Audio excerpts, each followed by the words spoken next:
Hey,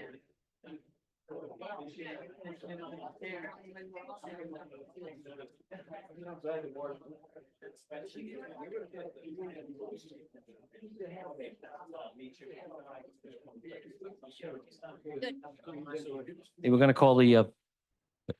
call the board meeting to order. Hi there. Hey, we're gonna call the board meeting to order. Leah, we good to go? We online? We are all set. Thank you. Okay, so we're gonna call the Portsmouth Planning Board meeting of November 20th to order. First thing on our agenda is a roll call. We have a quorum. For the board, we have the October 10th, 2024 Planning Board meeting minutes in front of you. What is your pleasure? I'd like to make a motion to accept the minutes as written. Second, any discussion? All right, we got a first and second. I'll call the motion for a vote. All in favor, say aye. Aye. Aye. All opposed? Motion carries. Okay.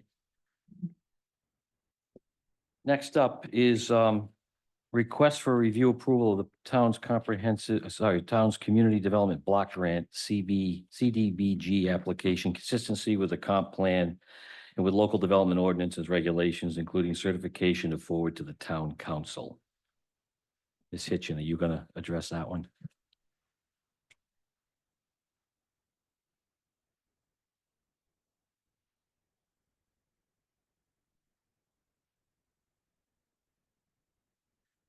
Good evening, board members. At 6 o'clock tonight, we had our first public hearing for the Community Development Block Grant application. Our block grant manager, Bob Plain, stood before probably the most populated meeting ever that I've seen. And he thoroughly explained the process, who, what, why, answered all the questions as to who could apply, the opening, the timing, the scheduling, and the closing dates so far. We have received one application thus far, and that is for from the Quaker Manor Estates on behalf of Sabatis Housing, formerly Portsmouth Housing Authority, that has requested to put $500,000 towards 73 elderly unit housing for new heating pumps and improvements there. Every year we go through this process where any application that comes in through the CDBG program, this planning department, the planning board has to find that these applications are consistent with the comprehensive community plan. This particular application falls under public facilities, such as providing funding for the replacement and or upgrade of new heating equipment. We do find that it is consistent not only with the state guide plan, but with our own comprehensive community plan, as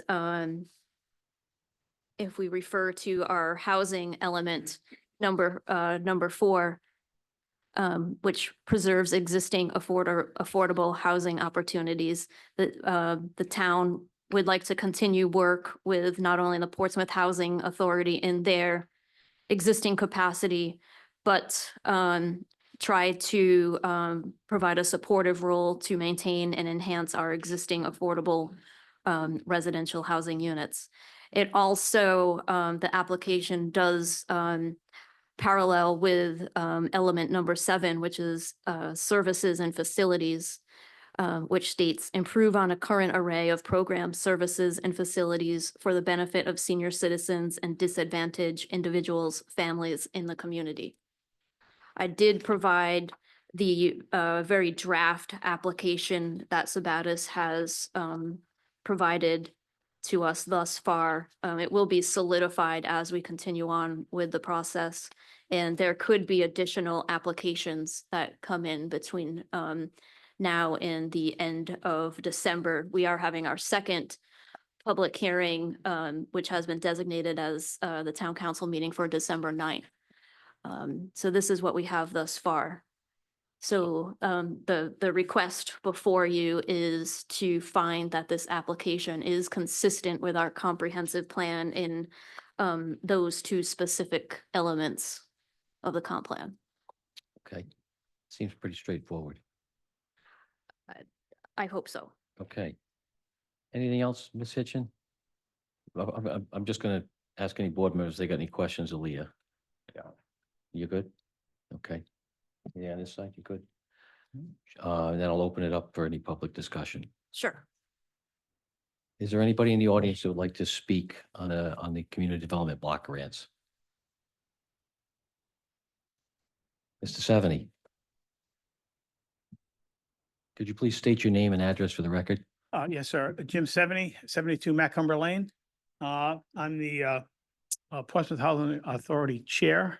By the way, with me, there's several members of the board in the group. Gary Gump, Terry Corcoran, the Vice Chair. I think I saw Charlene Patton. So, I mean, I'm just here to speak on behalf of the really dire need for money to replace the old and antiquated heating systems that are constantly failing in the wintertime. And when they fail, it's tough to get somebody that can work on them because they're so old, and it's certainly hard to get repair parts and that kinds of things. So in some cases, there's protracted periods of time when somebody living up there is cold. Now, the property manager can bring in space heaters and do things like that.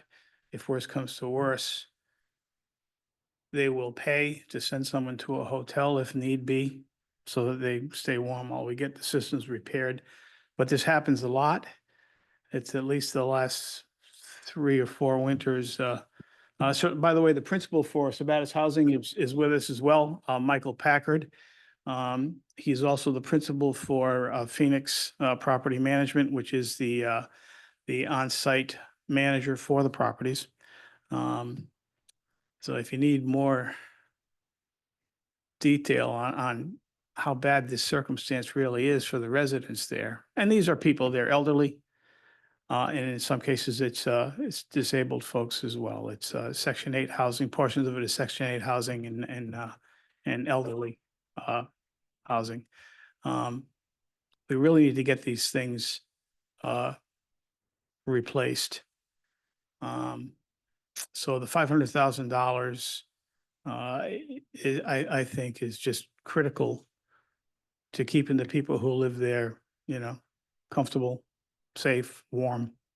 So I can't stress enough that any opportunity to get some funding to help defray the costs for any number of different maintenance issues that need to be dealt with at those 60, 70-year-old properties,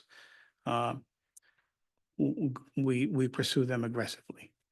So I hope you will find in favor of this, and that's it. Any questions for me? Go ahead, Lou. Yes, Jim. Since this is in my wheelhouse and I deal with the stuff every day, I just want to make sure that the equipment that's replacing what's there is not something that is to squeeze just a little more energy out of it, is a much more complicated and half the life of what is more of a traditional system that's in there. I deal with this every day, that they are much harder in a shorter period of time to get parts for, but just for the sake of trying to get the highest energy out of it, my shop's backyard is full to the brim with these 10-year-old and 12-year-old pieces of equipment. And so I'm hoping, and I'm glad that they're spending the money and updating it. I just hope they're not putting that money in something that won't last anywhere near as probably what was there. Yeah, that's my hope as well. And I'm sure that Mr. Packard and Sabatis Housing and Phoenix Property Management will be careful in the vetting and the source selection process for this work, should these funds get awarded eventually and become available for our use. Do you hope to have it, have the funds this year to immediately do the work, or what's the lead time? Hard to say. We applied for this same grant last year and it took them, I think, probably the better part of 4 months to say no. So, I mean, you never know what's going to happen. You apply and then the state, the housing people at the state level make the choices on who gets grant money. And, so this year we're hopeful. And if it does come in, I'm sure it'll be, well into the year. And then, of course, you've got all the lead time for source selection, picking a contractor and all that other stuff. So, I mean, I think the realistic answer is this is a solution for next winter, not this winter. Got it. Anybody else have any questions for Mr. Seveny? Board members?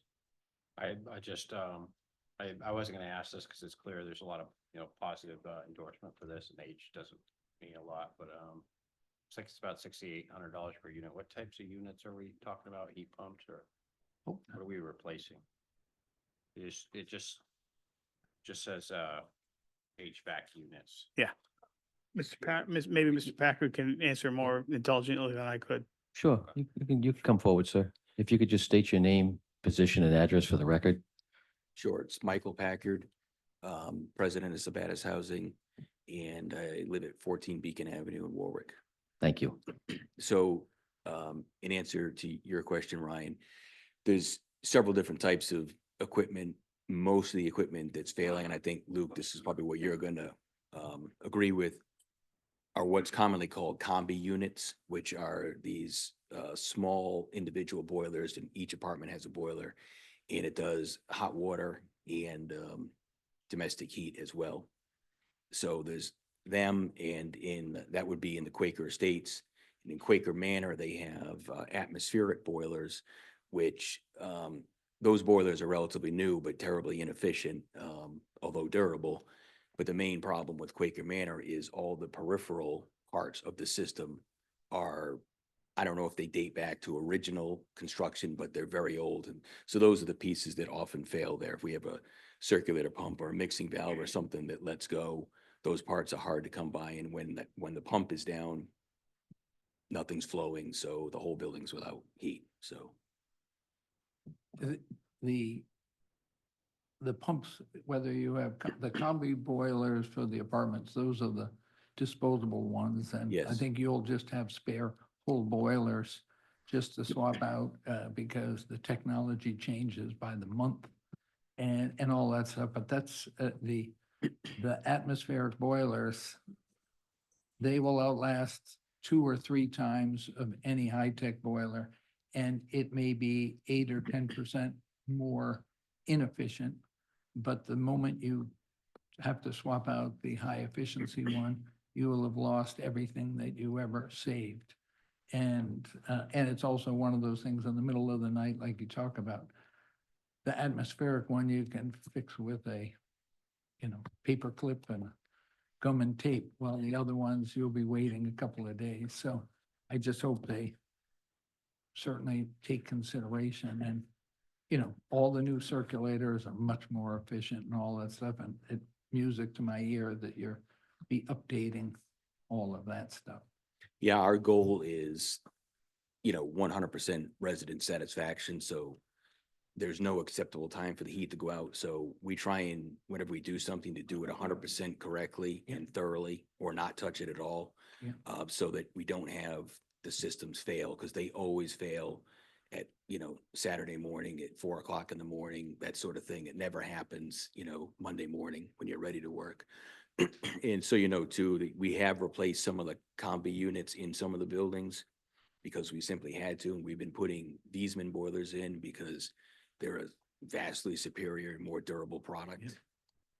But to your point, I've never had a computer fail on the atmospheric boiler that doesn't have one. But oftentimes that's what we get with these newer boilers. And so.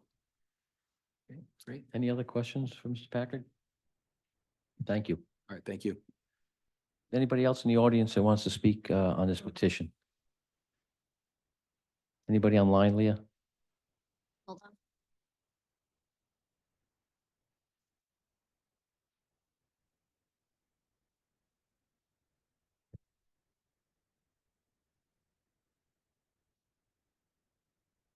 There's nobody that is applicable to this Okay. item. All right, what is the pleasure of the board? I can make a motion. I'd like to make a motion for recommend favorable approval and forwarding to the town council of the block grant application as consistent with the comprehensive community plan and with local development ordinances and regulations. Eight second. Okay, we got a motion made and seconded. Any discussion on the motion? I'll call for a vote. All in favor, say aye. Aye. Any opposed? Motion carries. Thank you. Hey, Lee, I forgot to ask, is there any continuances or anything in the agenda before we go I'm on? gonna ask that you jump to number 5. I believe the Malkin Estates is going to request a continuance, so for those that are here, they probably don't want to spend the whole night here if they don't have to, so we can go to number 5. Okay, we'll jump ahead with the board's approval. Looks like Mr. Chappelle is ready to address this. Thank you. Coach Pell on behalf of Malkin Estates over on Bristol Ferry Road. There were a number of phone calls and things that both the town got and that we got in the last minute. And it was some concerned neighbors wanting to get a little better look at what was being built. Normally, you don't see these things. Normally, this is a zoning board application, but under the new development plan and the unified development plan, it now comes to you on what used to be kind of your advisory opinion, but now under development plan. And because it's unified, it's you that actually grant the variances and the special use permits. And we're prepared to do that. But that's a whole plethora of information, including the diagrams of the buildings, the artist renditions and those. It also goes to design review to talk about the architectural landscaping and whether there's neighbors that have concerns that may want some screening of some kind. That, we haven't gone to design review. I think Leah's going to tell you that both of our petitions tonight didn't quite get to design review in the last month because of some scheduling issues. So rather than put this on piecemeal for you and rather than have the neighbors watching to see what we're building and not be able to have this stuff in front of them, we're going to submit all of that in advance prior to the next meeting. They're all going to be invited to the design review. So there's 2, and I've been authorized to have an informational meeting at my office with any neighbors that want to see exactly what's being built, the quality of the materials, the high-end aspect of it, the flow of the road, and all the things that I'd be concerned with if it was being built next to me. So with that, what we're really asking for is a continuance and a So, referral off to the design review board. all right, so we typically don't meet in December, and according to my calendar, the next regularly scheduled meeting would be January 9th, 2025. Is that what you're tracking, Ms. Hitchin? Pulling up my calendar right now, we officially meet the second Thursdays, Correct. which is Yeah. January 9th, January 9th. 2025. So for those in the audience, you will not get another notice. We're telling you right now that the meeting will be January 9th, 2025 at 7 PM. If you are here for that, Mr. DeMello's here, and I know I have the next petition, so I can't take your name, but he'll take all of your names to make sure that we let you know about the design review and about the meeting at our office. So if you're interested in doing that, we'll be happy to do that for you. Sorry, I just put you to work. So Leah, we don't have to, you'll take care of the TRC piece. We don't have to vote on that, or do you want us to vote on that? The TRC piece? Mr. Chappelle cited. We're a at TRC, we're also going to go to design review. Design. There's review. a- Okay. There's these new ordinances that came in January 1st are a little questionable on design review. They're kind of removed. Got it.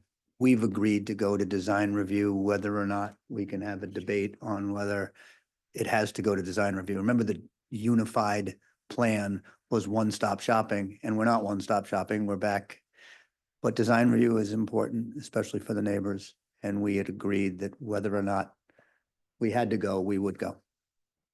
Got it. So we just vote to continue, is that, That's correct.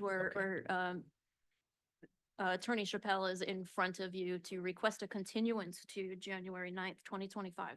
okay? Thank you. Anything else, Mr. Chappelle? You good? No, just thank you. Okay. What's the pleasure of the board?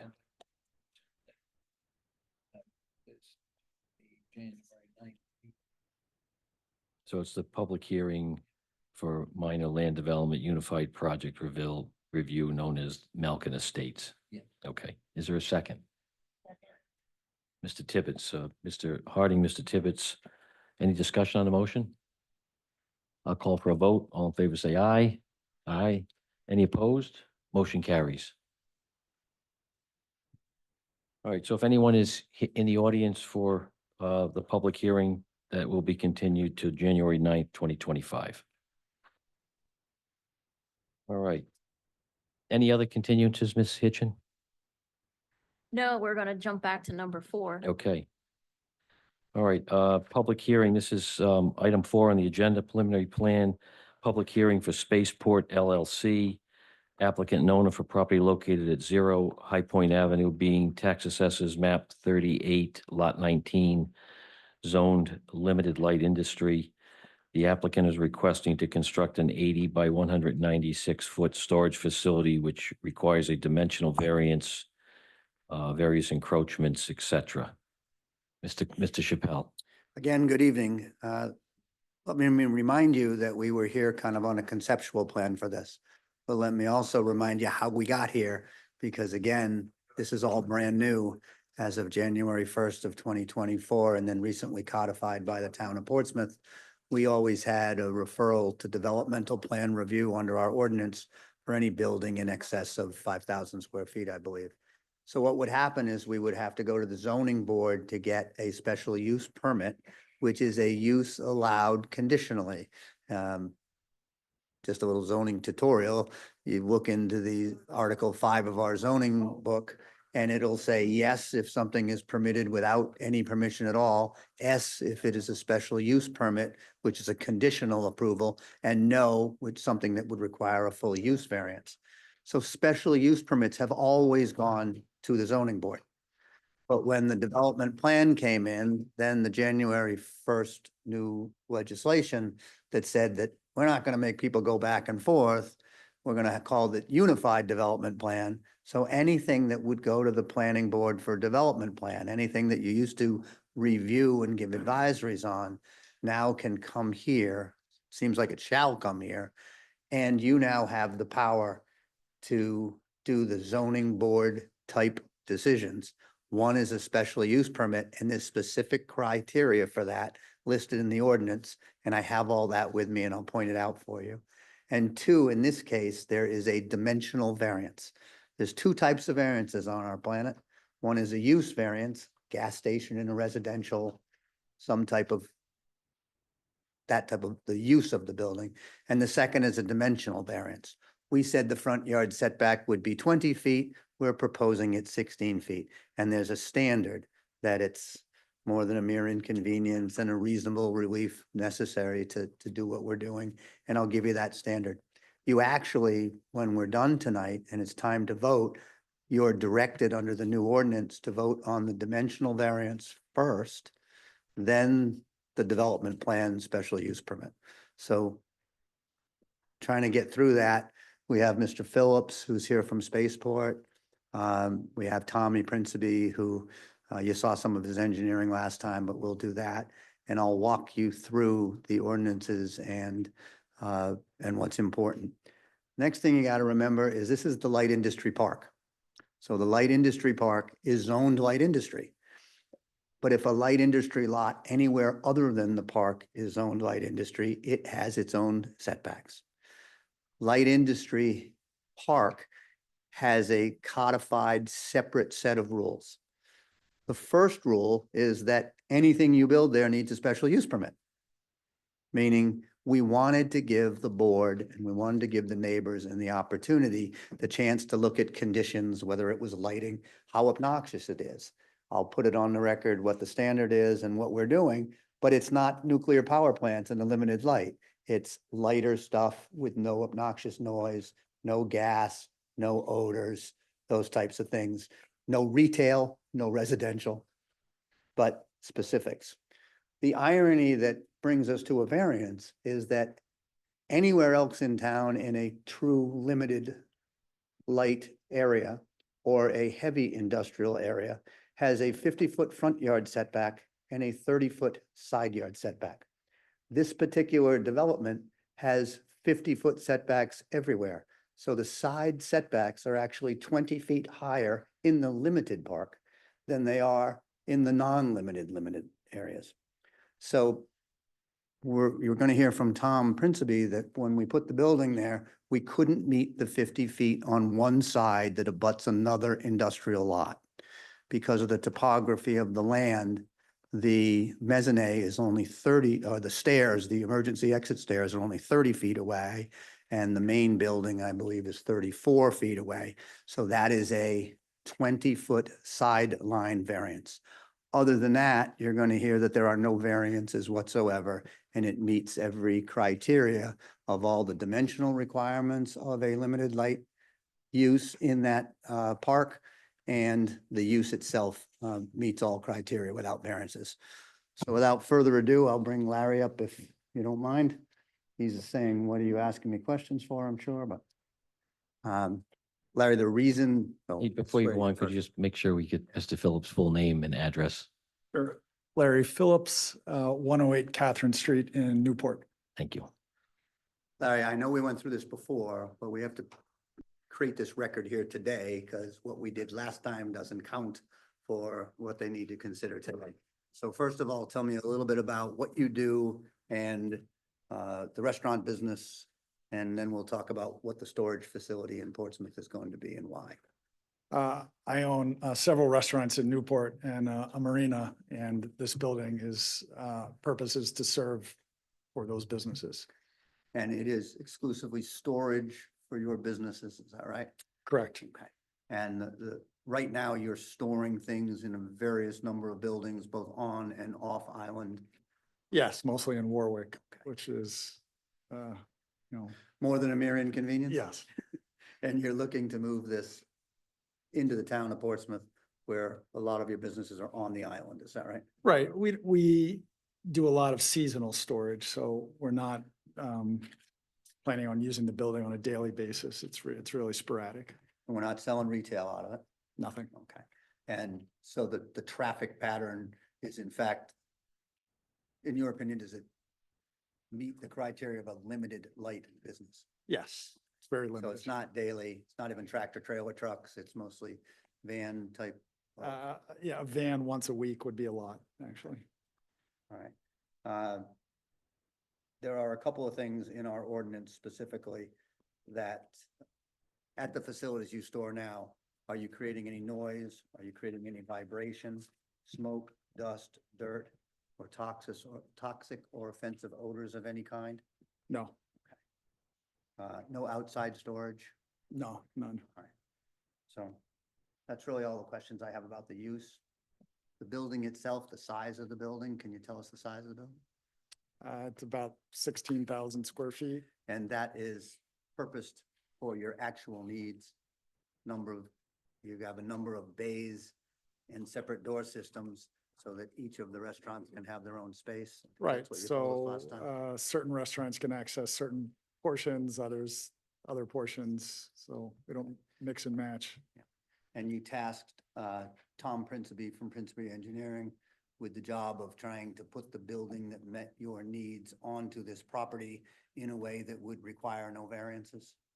Correct, it's a challenging site, and he worked with us to get something that fit, and And I'll have him tell us about the challenges, but there's wetlands on the site that certainly have setbacks and buffers that had to be adhered to. And there's pretty substantial sloping on the site that also made it tricky to design roads and those things. Is that right? correct. And then we also met with the TRC committee. I know we told everybody last time, but when we met with the TRC committee, the fire department wanted the road to go all the way around the building.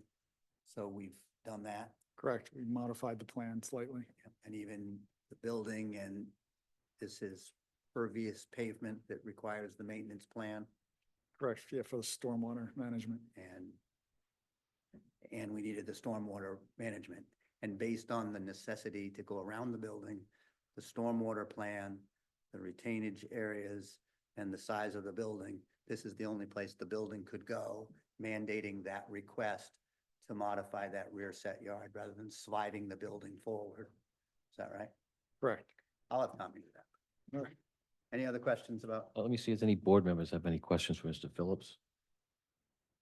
Yeah, yes, Mr. Tibbetts. I think the side on fire. Do a part, I think the other side for sure states, but fire department, is this a code requirement of 360 access based on the height of the property? Like you might be accommodating the fire department desires too, not necessarily doing it have to 100% for code conformity. Well, Just curious if you can speak to that. I think in fairness, the building was 30 feet off the property, but there was not a road behind it as well. The fire department was concerned that because of the bank, they want to be able to park their apparatus next to a portion of a building that is on fire. So they needed to get to the back of that building, and because of the size of the building and the length of the building, what was originally designed were more some Ts that just went and accessed just the first. You went around the back of the building and you could get to you could park on that back corner. They were concerned that they would get pinned in the event of a fire because of the topography of the land. And they asked us to open up that driveway and make it come through. Yeah, I understand what that, I was curious if that's actually a total requirement through access there based on the height.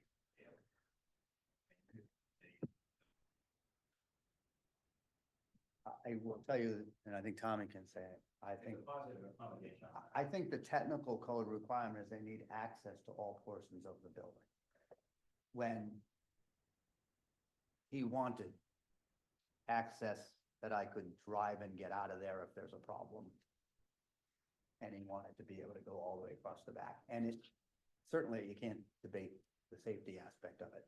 Costs us money, obviously, but it was very difficult to debate the safety aspect of it. We have had buildings, you have approved buildings.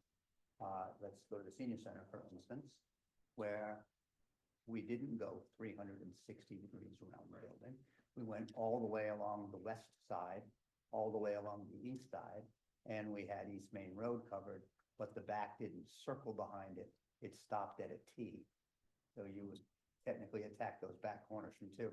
That was the prior fire chief, who I found easier to convince into variances than the present. I was just curious, it's a positive accommodation. I don't deal with fire department all the time, and sometimes they're.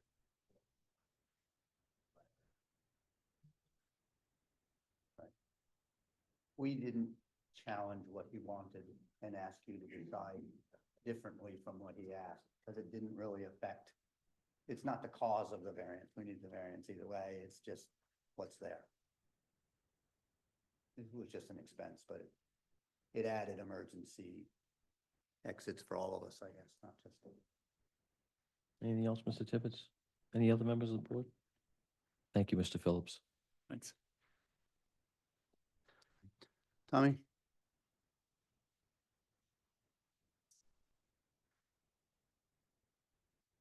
And can you just state your name and address for the record, Mr. Principe? And I know that you stamped these drawings, so you testified before the board in the past as a registered civil engineer in the state of Rhode Island. I'd ask the board, I acknowledge you as an expert in the field of civil engineering. Thank you, Mr. Chair. And again, good evening, Mr. Chair, members of the board. Tom Principe, Principe Engineering. Address, office is 27 Secana Ridge Drive in Tiverton. Tommy, were you tasked to put this building on this lot? That's correct. Can you tell us a little bit about the unique nature of this lot? Yeah, again, as council stated earlier, very difficult parcel. I think it's up there on the screen for you guys. You can see the topography with those dashed lines. It's almost like a 15 to 18% slope going from left to right or east to west. So that in and of itself causes a pretty significant challenge for us. So working closely with the client on this project, and also having wetlands down on the low side, which would be the left side on the easterly side. The wetlands come into the property. We have a setback and a buffer associated with that. Again, it was a very, very challenging site. So this building, again, if you look at the architectural renditions, it's almost like a side low drive under building utilizing the low side. That's where all the overhead doors are based on the topography. We tried to minimize our grading here as much as possible. We do have a set of series of retaining walls on the low side just to hold up that driveway coming out of the walkout. And that was basically because, again, we can't go any further left, or that's east down the page at the bottom, because of our wetland setbacks. Now, we worked closely modifying this project for a while with the client and DEM. We do have DEM wetlands, stormwater, and OWTS permits in hand for the plans that the board's seeing this evening. We have porous pavement for our groundwater recharge calculations. We have 2 infiltration basins, one in the front of the property and one in the back for stormwater mitigation. And we have one of the infamous bottomless sand filters that you see all over Portsmouth, servicing the project, which is in the lower left-hand corner of the property. So again, a very, very, very challenging site, which is again one of the reasons why we're asking for that setback variance on the west side or the right-hand side of the property, just because of the grading associated with it and that wetland setback and buffer. All right, according to our ordinance, especially as recently codified, every special use permit that anyone gets, there's a specific list of criteria that we need to meet. And specifically in Article 7, under the limited light industry map 38 lots, all the lots but 19 included, we have to design buildings unless modified to meet the following. So I'm going to go over those for you.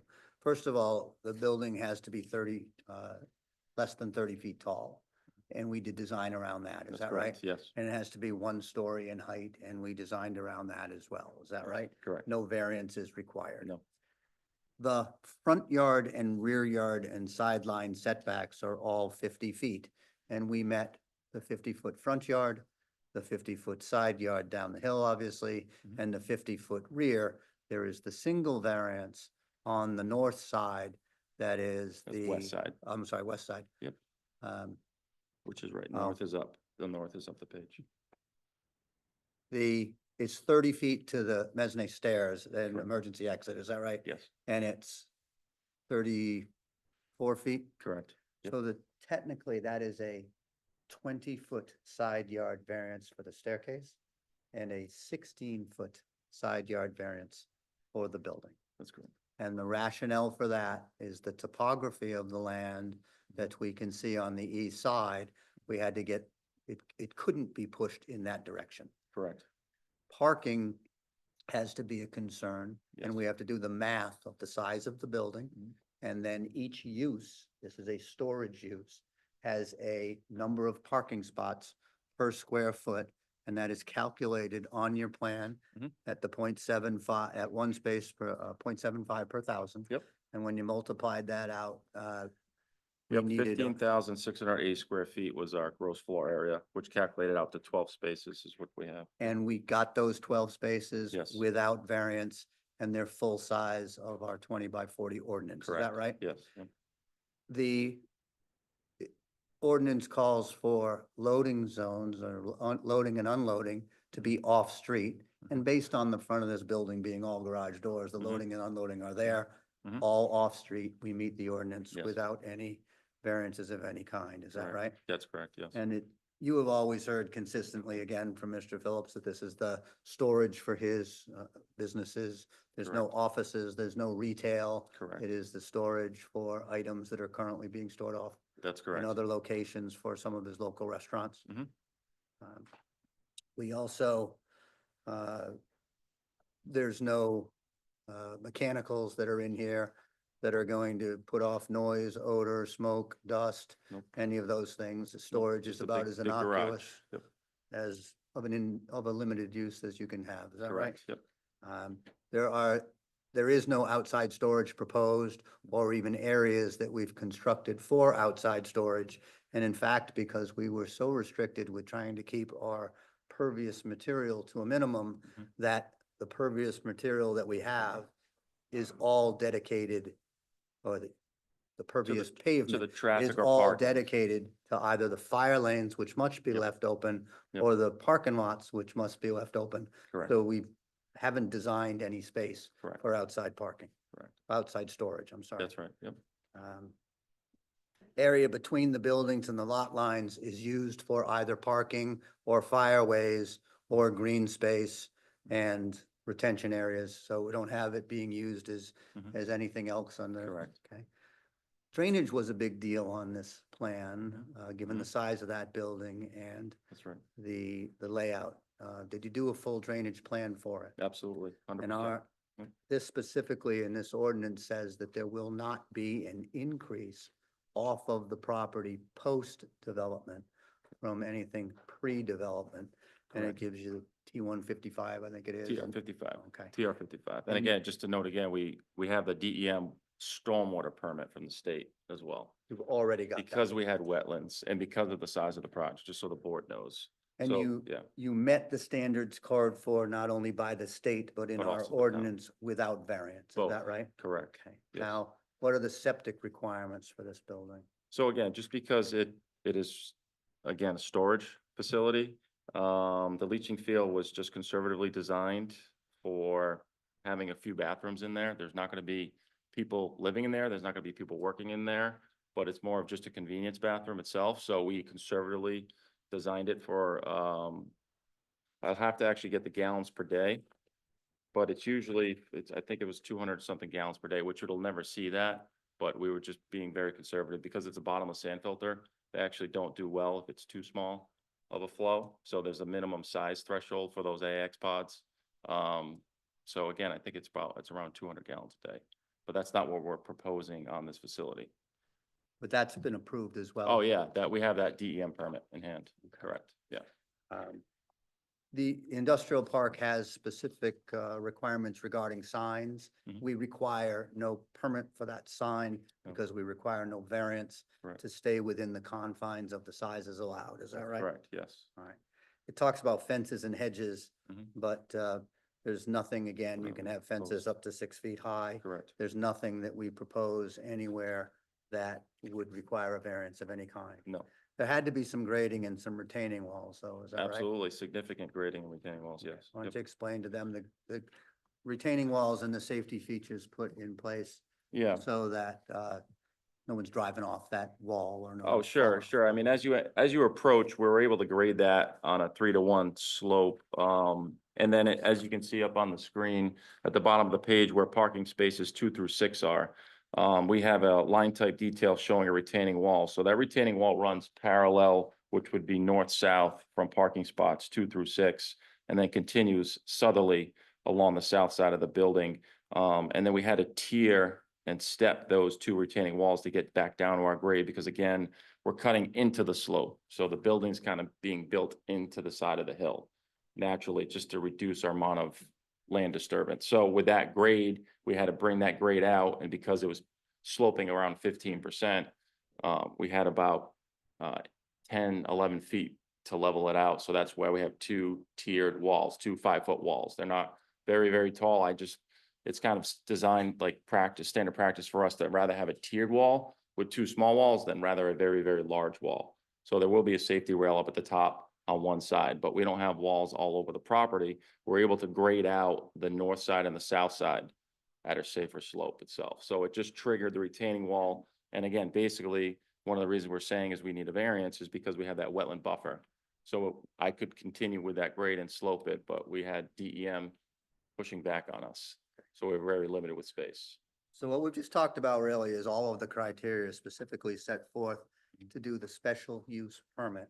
Correct. And we require, other than that single variance, Mhm. we meet the ordinance in its entirety That's correct. for a special use permit. Is that right? Yes, that's correct. Now, when you talk about the variance, there's Mhm. specific standards for dimensional variance that this board may not have seen. Mhm. So I've taken the liberty to write those out. I'm going to go over them one at a time and ask you your opinion on them. Yep. The first thing talks about a hardship which the applicant seeks is caused by the unique characteristics of the lot. It's three unique characteristics, as I discussed. The wetlands on the low side, the buffers, the setbacks to the buffers, and then the slope of the property.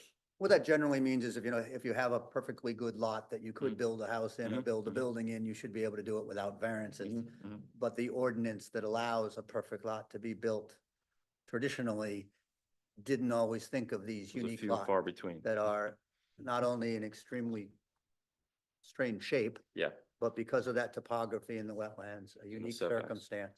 correct. And this unique circumstance caused that building Push to us to be the pushed to the west. west, the west. It's not due to the economic disability of the applicant. He didn't do this No. because, hey, I'm gonna make more money if I push No, this up. it's a storage. In fact, those walls are fairly expensive to build and to Mhm. move this. Exactly. The hardship is not the result of the prior action. What that usually means is I already built a house. Mhm. I built it right to the tips. Mhm. Now I want to come in and say, can I have a deck? And you say to us, didn't you cause it by putting your house way over here in the first place? When you first built it, you should have done something different. This is a vacant lot. He didn't cause this. He did not. God graded it. right? Correct. Okay. Correct. Um, The granting of the requested variance will not alter the general character of the surrounding area or impair the intent or the purpose of the ordinance. We are still using it as a limited light industry Mhm. in the very place in Portsmouth that we're supposed to have a limited light industry. It's not close, the variance isn't on a side where the property abuts residential, because some of the No. property lines do in all of this park. This happens to be where another limited Correct. business lot meets another limited And, business and lot. it's actually parking. If you look at the, property line and the survey, it's actually all pavement and parking. Then the building is Right. even further So away. his building is set off, so it doesn't give the Correct. appearance of Correct. the gauntlet of a. It's, of it's being well close. over 100 feet off the property line. So ultimately, the standard is that it amounts to more than a mere inconvenience, and it's a reasonable relief necessary to enjoy and be able to develop this Yep. building Absolutely. as called for in the plan. Yes, You concur with that? yes. That's all I have. Any other questions? Any questions for Mr. Principe? I have one, so, oh, go ahead, Lou, go ahead. A couple of things. I am definitely for the building, so when I say this, I'm not saying it in a negative way. But you're saying a hardship because you want a building this big. If the building was made smaller to not need that, that's perfectly, but it's because, and the reason why this lot was the last to do it is because it's the hardest lot to do anything on. So kudos for them to be able to actually fit something that size on that land. And like I said, I am not against it, but it's sort of hard to say it's a hardship and a hardship when it's a hardship because you want a building of this square footage in that space. So that's why I think, I do like the fact that they kind of backed off of the use hardship. Yep. And instead started saying that it used to be the least relief necessary. Very difficult standard, make your building smaller. Now it's a reasonable relief Yeah, necessary. no, I got no And- problem. Remember that this building obviously is a good sized building, but unless it's a storage building, Right. if this was a manufacturing building, it would require 25 more spots. 25 more spots would shrink that building. Unless you do a storage building on this Right. lot, you're gonna have a very difficult time putting a building of any Plus, size. You'd on. have the neighbors here with torches and Yeah, pitchforks, absolutely. because over the years, all the stuff that was being developed, the boat building, those poor neighbors were tortured by the styrene and all that stuff. So I am sure the neighbors are very happy to see that a building like this with storage is gonna go there and not. Because that's all 90% marine in that place, and Mhm. to be the one spot that's in. Right. No. Yep. It's all set. Any, Yep. any other board members? I got one question, Court. So, under the submission requirements, I think Tom went over this, but it sounds like you have every permit that you need already. That's correct. So you said you've got DEM, wetlands, you got a RIPDs, and you've got a OWTS. OWTS. So you've Correct. got everything. Yes. Okay. Now, I will say that what it's here for under this was a master and preliminary combined. But what you don't have again is design review. Right. So I believe Leah can correct me if I'm wrong, but we'll be asking for master and preliminary approval, but subject to us going to design review and giving her the opportunity to give final if design review made no substantial changes. If design review made any changes, we would have to come back and get them approved. Or if they recommended things that we said, that's a wish list I just can't deal with, I'm gonna go ask the planning board to override them, would have to come back. So we've elected to go forward knowing we're gonna be a little bit at the mercy of the design review because we need to come back and less, but we generally find them reasonable. And you saw all the artist renditions and things of the building last time, and it was certainly a stylish building that we have no problem with the architect convincing design review that, Yeah, yeah, absolutely. Go ahead. Usually seeing. And with conditional approval for the final. with conditional approval to amending the permit. I'm very comfortable moving forward with the process that Attorney Chappelle just ran through. Unfortunately, we've had some scheduling issues where we could not get a compromised meeting date for a design review board. I did pull up the renderings of the proposed building, and I can't speak for the design review board, but I think if I were to guesstimate, I think they're gonna come back with a very positive reception. And if there is something that triggers some negative feedback, we'll have to revisit that, but I'm pretty confident that they're gonna have some positive recommendations. it And can I'm- only get better than what you saw. They're not gonna tell us, do away with the ornamental. That's actually the 1D. There was some very nice 3D ones too. Is I there a think. color? Do you have the color one? There were some, It's a really nice, this in color looks gorgeous. I unfortunately only got black and whites. Okay. I know we had them last time. I should have had them Yeah. again. We had the drawings. Anything else from Mr. Principe? Good. So again, that's really all I have. To me, it really should hopefully be a no-brainer. It is a limited, an ultimate, one of the ultimately least, best limited light industries you can do in a limited light industry park that requires just a single variance that wouldn't be required if it was in a regular industrial lot. So we met all those criterias.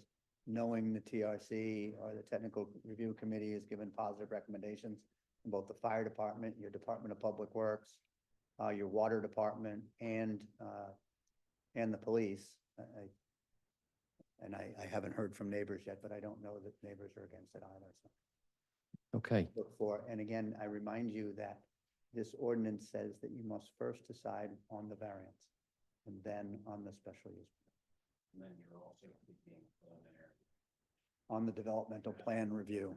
Master and preliminary. And your, I'm sure you have, the report from the town planner, very thorough, sets out the standard for your variance. What I went over with the industry, and then your standard for unified development about being in the comp plan.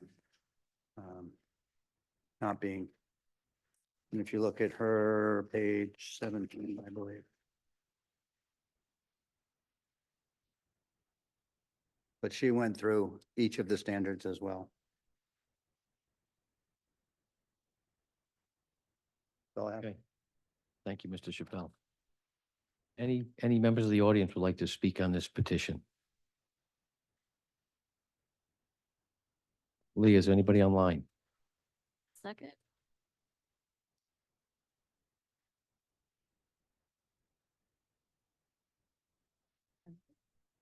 too many screens open.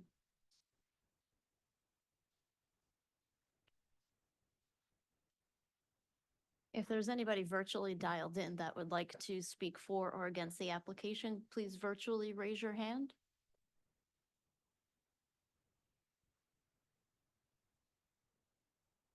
None noted. Okay. What is the pleasure of the board after the testimony of the petitioner?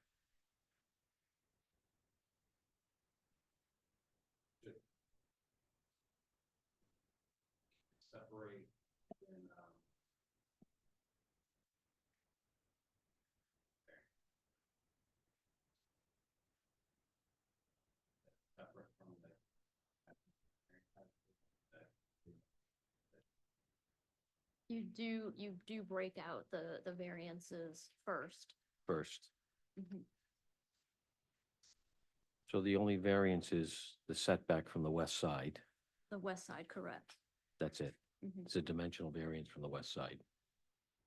So I guess I feel comfortable making a motion to recommend approval of the dimensional variance, specifically of that 50-foot setback requirement to the rear north side structure. So it's 50-foot required, 30 foot is what they were, Down to 30. correct. Sometimes even 20-foot variance. I'm sorry, what's that, Mr. Chappelle?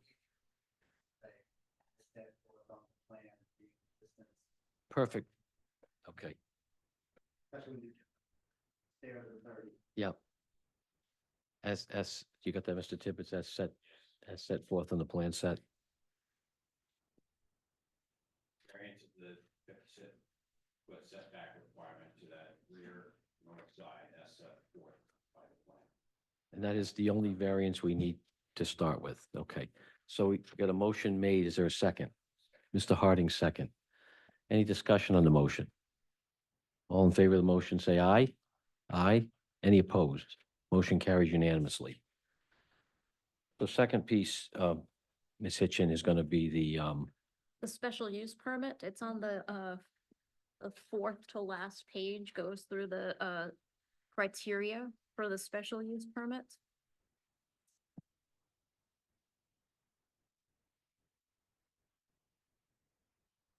It starts with chapter 405 zoning, article 7 special use permits for limited light industry.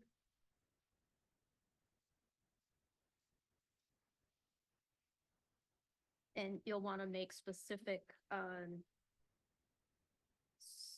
specific notes as to how this application meets those criteria.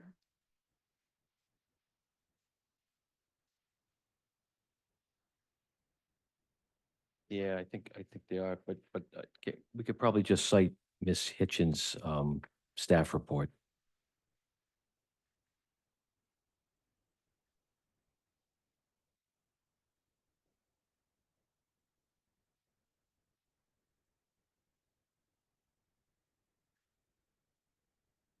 I'll Tell me about the header on the top of the. I guess all the header is Town of Portsmouth Planning Department, so that's not gonna, it says G. I'll speak to the criteria. Do you have it? Or- Yeah, I don't see it.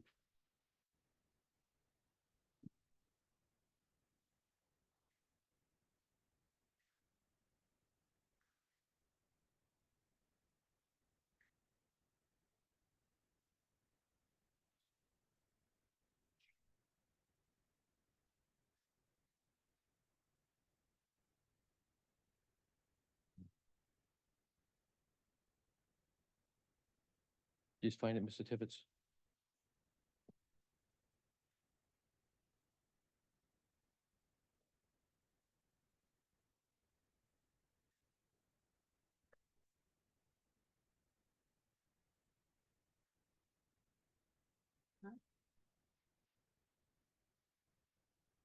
If and only if you decide that you want the words for the motion.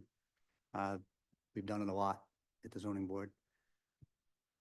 Basically, it would be a motion to grant the special use permit after hearing the testimony that it met the requirements specifically in Article 7 regarding the limited light industry park. To highlight those requirements so that you met all the setbacks other than where you just varied. That the use was consistent with the special use permit requirements.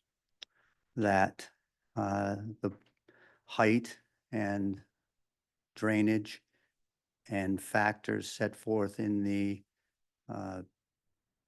criteria have been met based on that. Move to approve. Got it.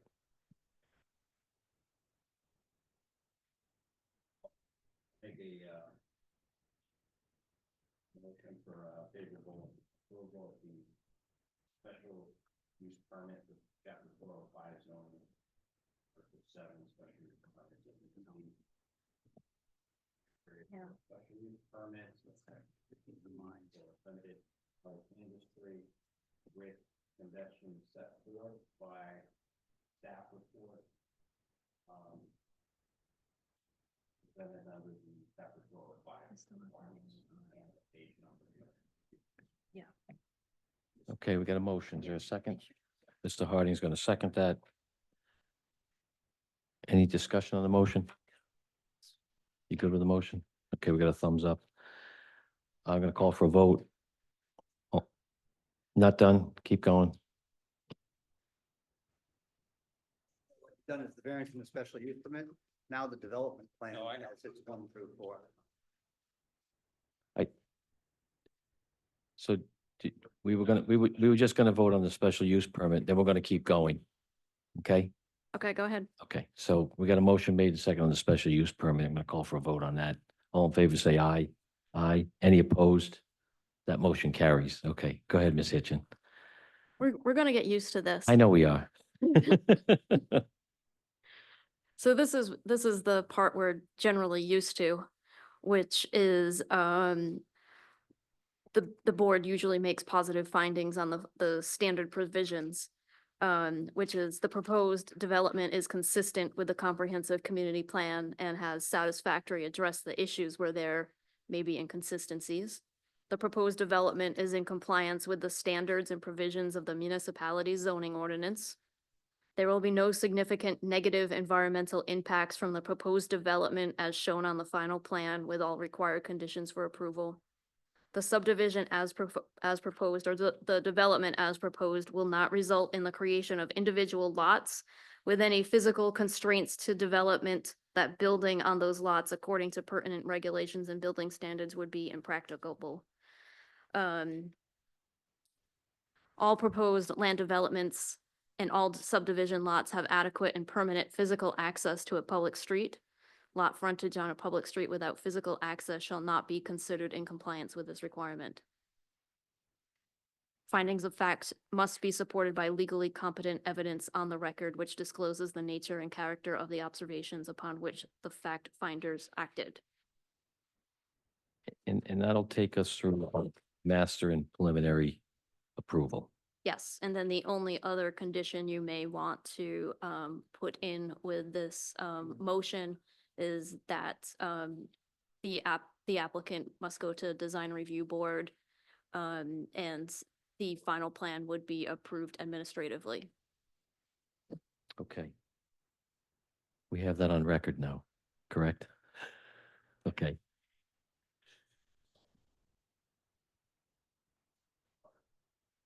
Those are conditions that you would normally approve in a planning board decision. Correct. So is there a motion based on what Ms. Hitchin has just given us? It's for master and preliminary plan.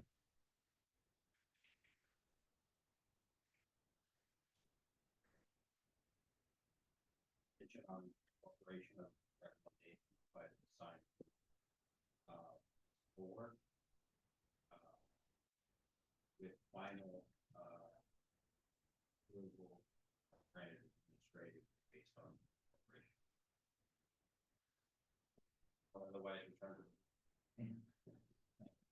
So we got a motion made. A second, I'm looking for a thumbs up from our secretary. She says yes, she's captured it all. So we have a motion made and seconded. I'm going to call for a vote. All in favor, say aye. Any opposed? Motion carries. Is that done now? I think so. Attorney Gavin just pointed out that he didn't even have the whole printed out staff report, so now it's making sense that I should probably double check the staff reports I print out, thinking that the copy machine actually works. No worries.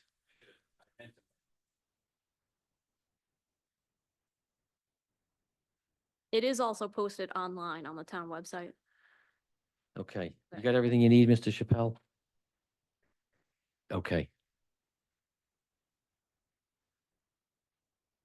All right. Moving on with our agenda. Next up on our agenda is an advisory opinion application of South Coast Wind Energy LLC to construct and operate the transmission facility, underground transmission line associated with the South Coast Wind Project in Portsmouth, as filed in Rhode Island Energy Facility Siting Board, EFSB docket number SB 2022-2. The planning board has been directed to render an advisory opinion as to whether the facilities would be a land use consistent with its respective comprehensive plan. So, Mr. Gavin, I understand as I read through this, we have a very narrow thing that we're asked to approve, and that is the consistency with the comp plan. We're not debating the merits of the facility. It's specifically if it's in compliance with the comp plan. Yes, the project generally. Okay, thank you. All right. Ms. Hitchin, who's here to represent South Coast Wind? Kelsey and Attorney Minot. Hi, could you just state your name, address for the record? Good evening, Attorney Michael Minot on behalf of South Coast Wind. My office address is 40 Westminster Street, Suite 1100 in Providence. Perfect. I am a Portsmouth resident. I'm a Portsmouth resident also. Could you spell your last name for us? Sure, Mineau. Thank you. And I also have a number of representatives here with me from South Coast Wind, but Kelsey Perry, who's the External Affairs Manager, after I'm done giving a brief introduction, just has a very short 2 or 3 page handout that I'd like to distribute, and hopefully you'll accept that into the record. With the agenda packet, there was correspondence from South Coast Wind, and there was also a very comprehensive staff report prepared by the town planner. And as detailed in both of those correspondence items, and it's just noted on the record, this is a very limited task before the board tonight, and that's merely to determine and render an advisory opinion as to whether or not the land use associated with the Portsmouth portion of this project is consistent with the town's comprehensive community plan. And so while the project is a much larger one that contains both offshore and onshore components to it, what we're talking about here is essentially 2 miles of underground transmission lines. And so there's no above ground land development associated with the project. There's no utility substation or other above ground apparatus. We're just talking about underground lines. And once the work is complete to install those underground lines and the area is restored back to its prior condition, there won't be any other visible or noticeable impact from those underground lines being present. And Kelsey can walk you through the path that these lines will take through the town. Most of them will be underneath roads, either state or town roads, and they'll be exiting out into the bay through underneath the Montauk Country Club golf course. And so there were 3 particular sections or elements of the town's comprehensive plan noted in both South Coast Wind's correspondence and in Ms. Hitchin's report. So element 8, specifically policy E-1.2, which states to support the development and maintenance of sustainable renewable energy resources in both the public and private sector. And so obviously this project, which is a renewable energy project, would meet that standard. Element 11, and specifically goal NH dash CC dash 1 calls to achieve a level of economic, societal, and ecological resilience in our built and natural environment that enable Portsmouth to recover quickly from the effects of natural hazards and climate change and minimizes long-term community disruption. And so again, this entire project, at least the portion of it located in Portsmouth, is merely going to consist of underground transmission lines. And also there's a resiliency component to that as well, because in the event of a hurricane or a severe storm, which might produce flooding, that's not going to affect these underground transmission lines. So they'll be secure from that. And finally, under element 12, land use goal LU-1, which is to achieve a balanced, orderly, and harmonious land use pattern that preserves historic and cultural resources, supports economic stability, maintains neighborhood integrity, and protects the quality of our natural environment. And so as noted in the correspondence that was submitted, there was an effort made over time to limit any negative effects and ensure that the route was the most appropriate one, where it was going to have the least impact on the community as possible. And also, there's a note about the host community agreement, which would provide additional economic stability to the town. And just by way of background, I'm sure you're all familiar with that, but that host community agreement was previously entered into between South Coast Wind and the town of Portsmouth. And so I'm going to turn it over at this point to Kelsey Perry. Again, she's the external affairs manager for South Coast Wind, and we can distribute these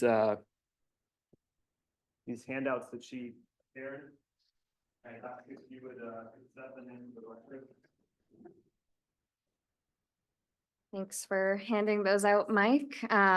Kelsey, could you just give us your name, full name, address Yep. for the record, please? No problem. Kelsey Perry, I'm the External Affairs Manager for South Coast Wind. Our local office address is 99 South Main Street in Fall River, Massachusetts. And I appreciate the board taking the time and listening to our request tonight. I just wanted to give a super brief 2-slide overview of what we're talking about, just to orient us. So Leah, if you don't mind moving just to the next slide. Okay, so South Coast Wind, as Mike mentioned and others, we're really not here to talk about the larger project. We're here to talk about the activities in Portsmouth, but just to give you a taste of the overall project, South Coast Wind has been in development for over 6 years now. We're developing an offshore wind lease area about 30 miles south of Martha's Vineyard, 60 miles south of Rhode Island.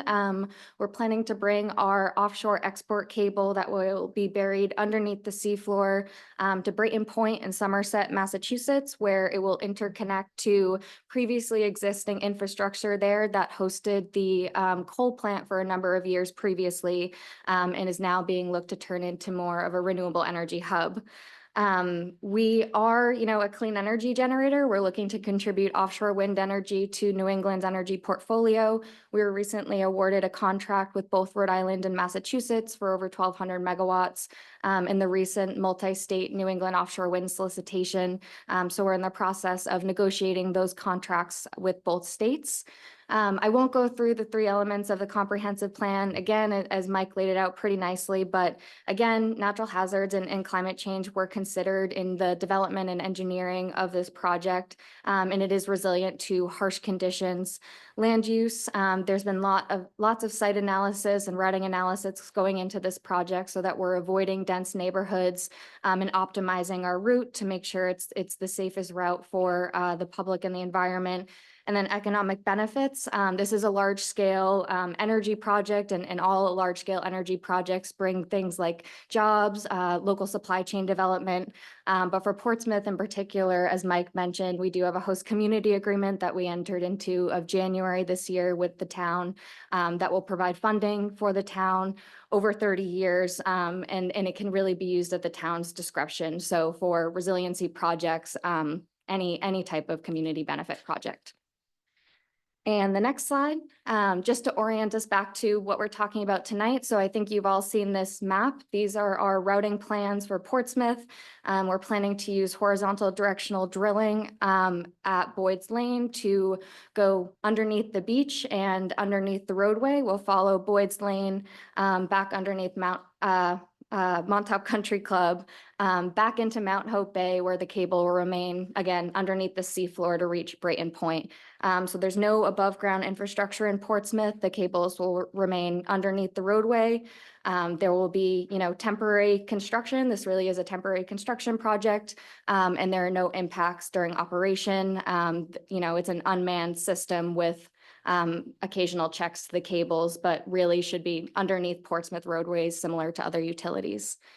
So with that, I think I'll hand me it just back see to if- you or Leah. Just see if there's any questions from any. Sure, board I'm members. happy.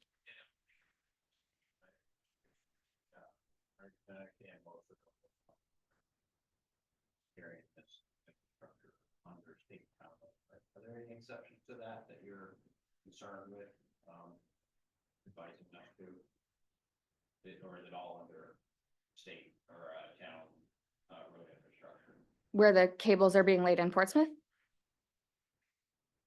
Yeah, I'll invite my technical colleague up, Kelly Smith. She's our engineering lead. So Kelly, just please state your name and address for the record and your qualifications. Sure. Kelly Smith. I'm the onshore package manager for South Coast Wind. My background is in civil engineering. I have my PE license in Massachusetts.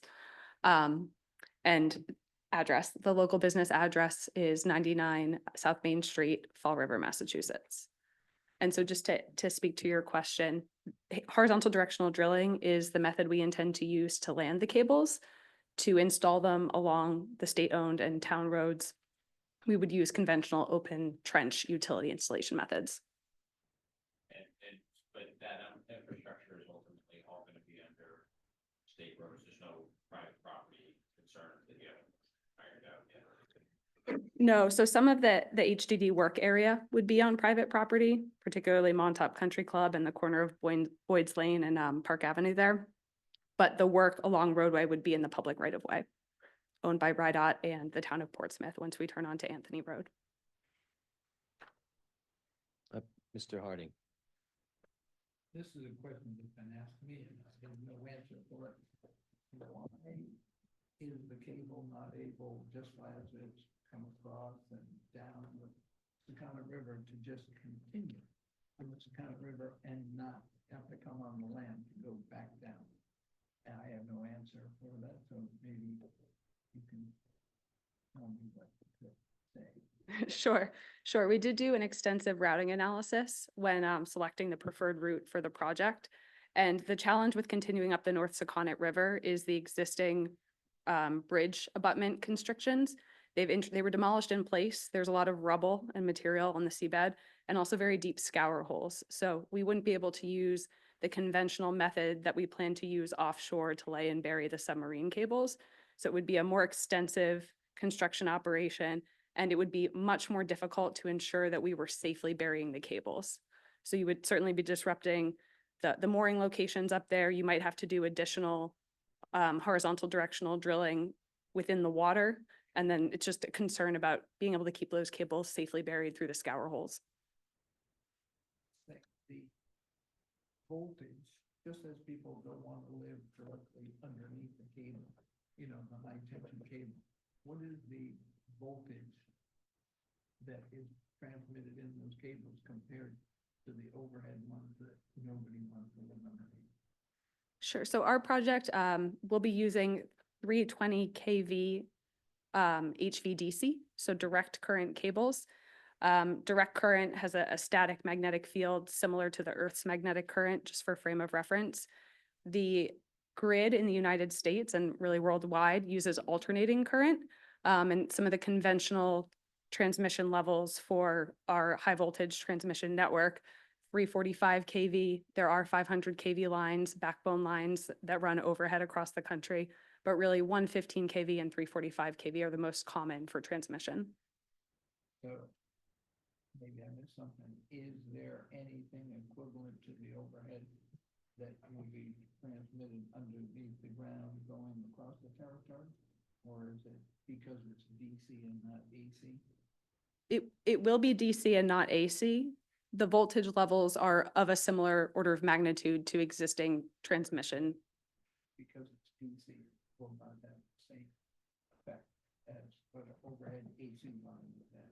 It has a static magnetic field rather than an alternating or variable.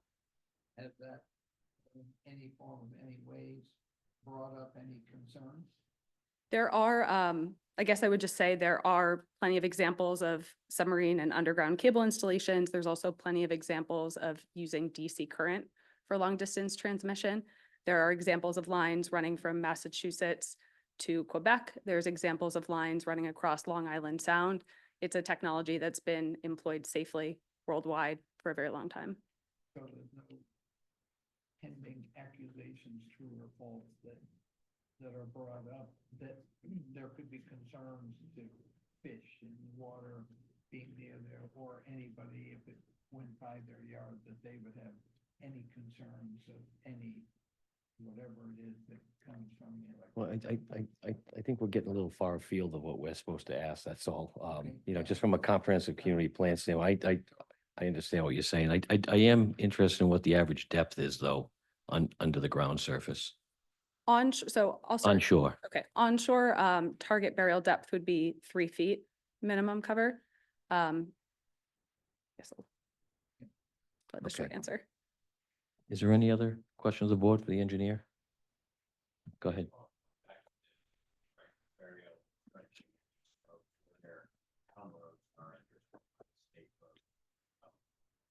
On our campus, base, paving new road, and then also utility trenching after it.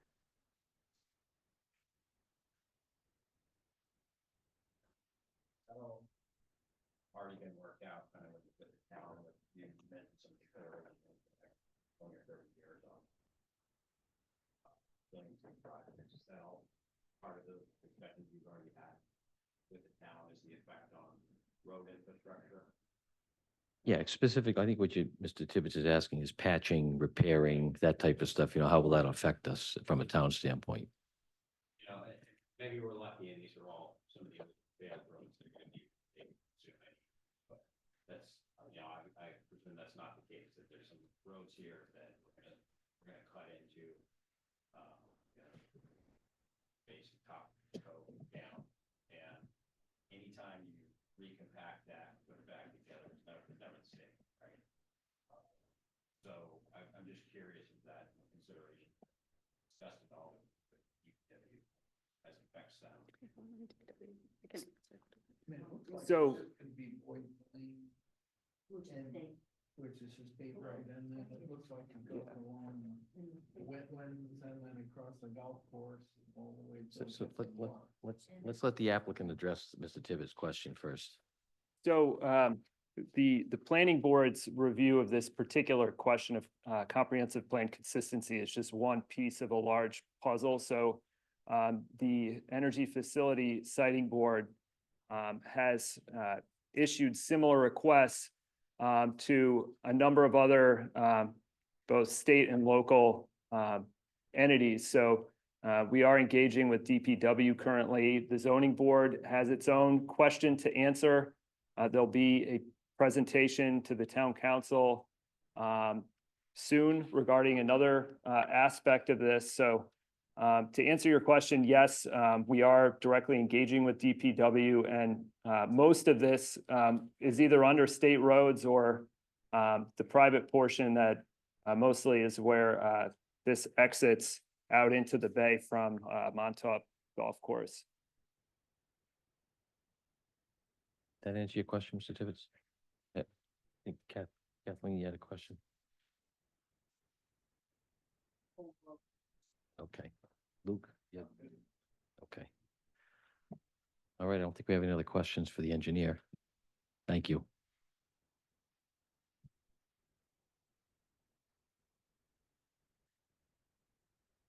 Anything else from your presentation? No, again, I just would refer back to those two correspondence items in the agenda packet. I think those lay it out pretty clearly.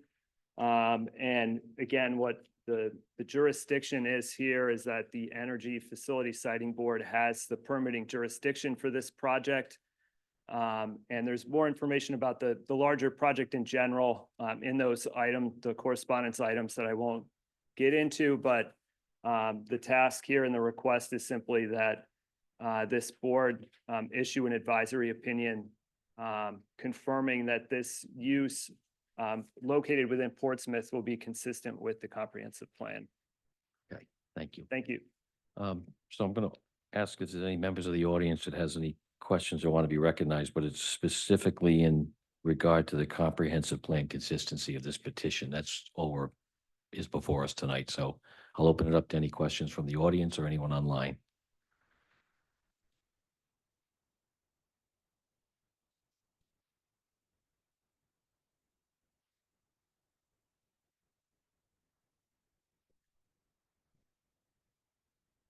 Hi, Yeah. Karen Gleason, 63 Massasoit Ave, Portsmouth. So I've been hearing the presentation.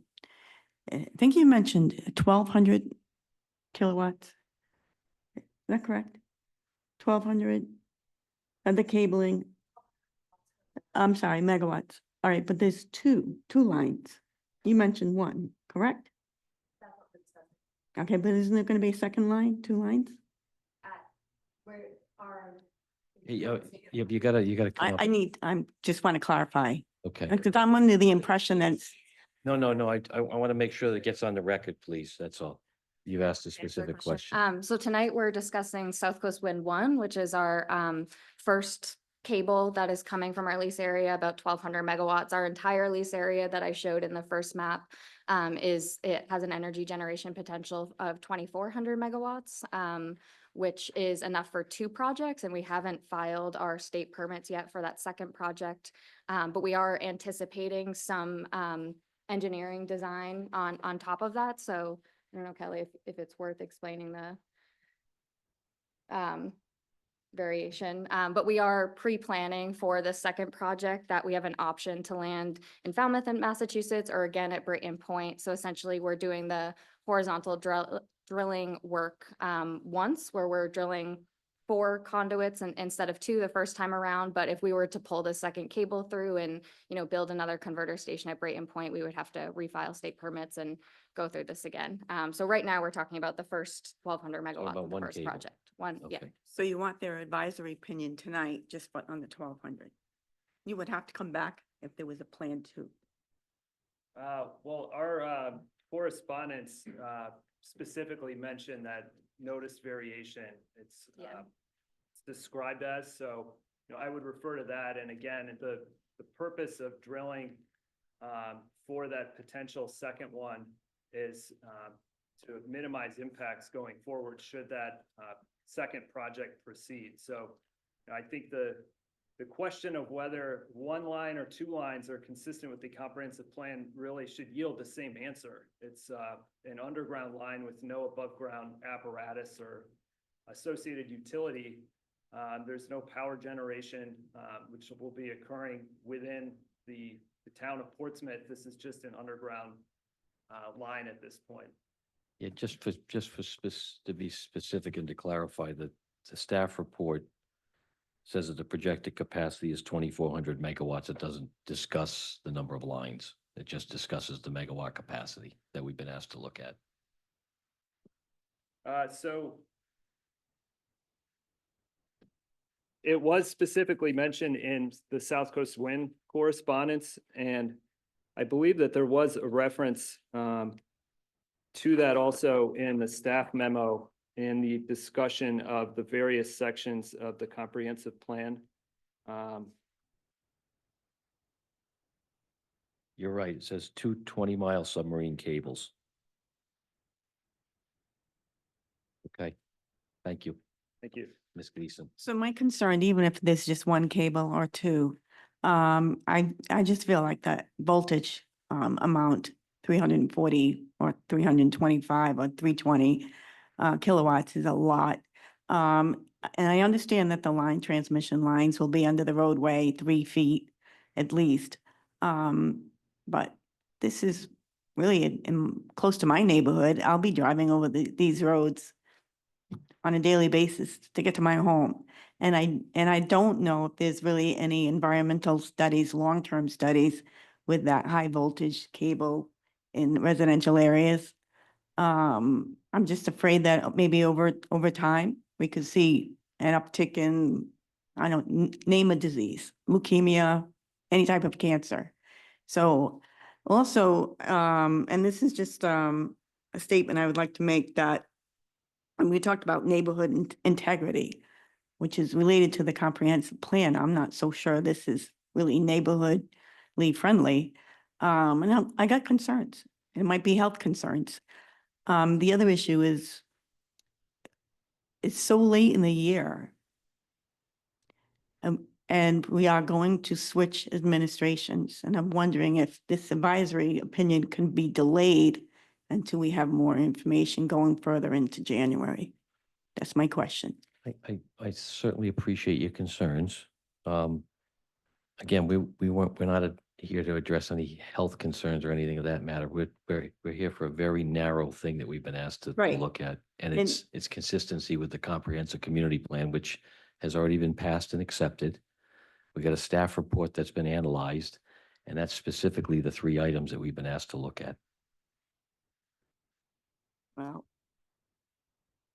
I have big concerns. Understand, but we're not the only folks that are going to see this. I understand it's going to go back to the council as well. Going to go back to the council and other venues, yes. Okay, It's going to be a long process. sure. I just don't want it to be rushed. Understand. Thank you.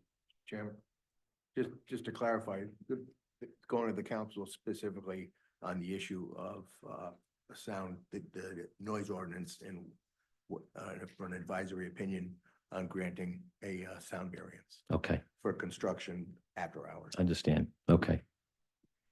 Mr. Minot? Yep, please come back up to the podium.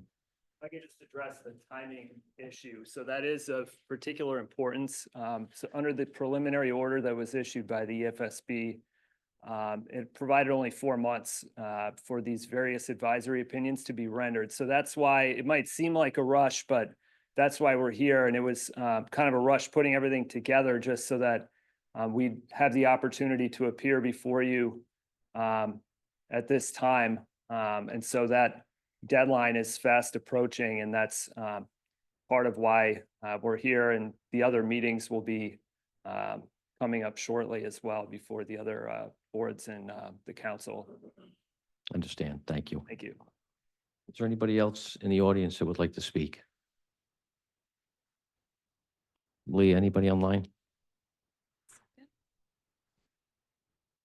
If there's anybody virtually dialed in that would like to speak for or against or have a general opinion, just virtually raise your hand.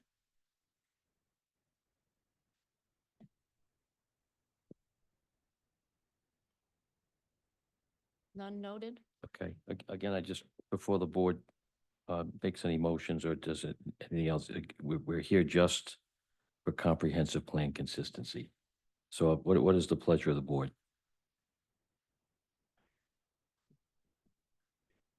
Favorable advisory opinion. Thank you. I'd like to make a favorable advisory opinion. This is to the Rhode Island Energy Facility Siting Board, that the onshore portion of this project and proposed infrastructure within the town of Portsmouth is consistent with our elements 8, 11, and 12 of the comprehensive community plan. That's it. Do we have a second? Kathleen's got a second. So we got a motion made and second. Any discussion on the motion? I'm going to call for a vote. All in favor, say aye. Aye. Any opposed? Motion carries.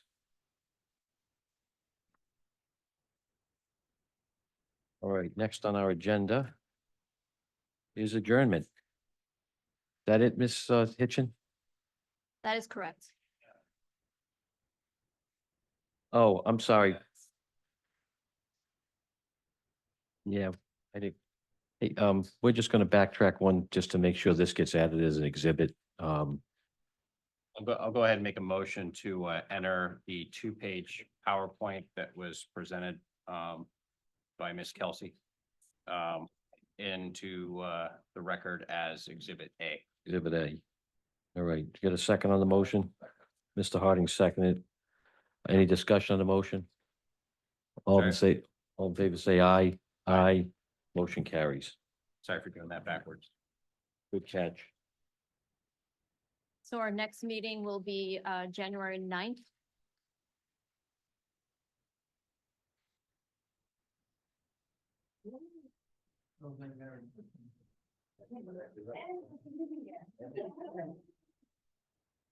I won't remember when I read the minutes on, it'll be January 8th that I read the minutes. It'll be, Ryan, don't. I will have no idea what I said.